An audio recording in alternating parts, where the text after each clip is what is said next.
South Korean defense authorities on Friday approved a plan to reduce Indonesia's contribution to the KF-21 Boramae joint fighter jet development project to 600 billion won, 440 million United States dollars, from an initial amount of 1.6 trillion won.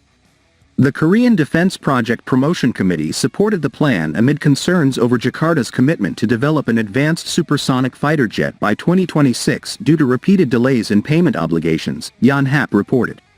Indonesia initially agreed to pay around 20% of the 8.1 trillion won program launched in 2015.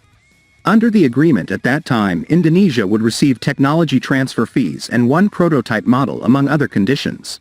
South Korean government and Korea Aerospace Industries Ltd, (KAI), the KF-21 manufacturer, agreed to bear the remaining costs of 60% and 20% respectively. However, Indonesia has so far only contributed around 380 billion won and recently requested an adjustment to its total financial contribution to 600 billion won. Korea's Defense Acquisition Program Administration (DAPA) said the committee approved the plan by considering various factors, including bilateral relations and the possibility of securing the deficit amount. DAPA will complete cost-sharing talks with Indonesia to successfully complete the project, noting the approved plan includes measures to cover the shortfall. The shortfall will be shared by the South Korean government and companies, with the government bearing the greater burden, a DAPA official told media. Technology transfer to Jakarta was also decided to be carried out in the range of 600 billion won, he continued.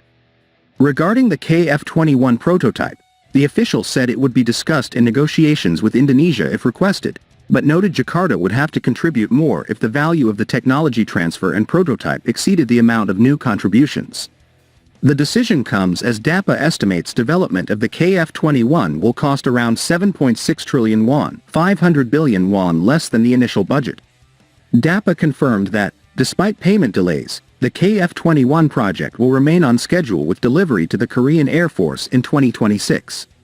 This aircraft will replace South Korea's Cold War-era F-4 and F-5 jets. In June, KAI signed a 1.96 trillion won deal with DAPA to start production of 20 KF-21 units.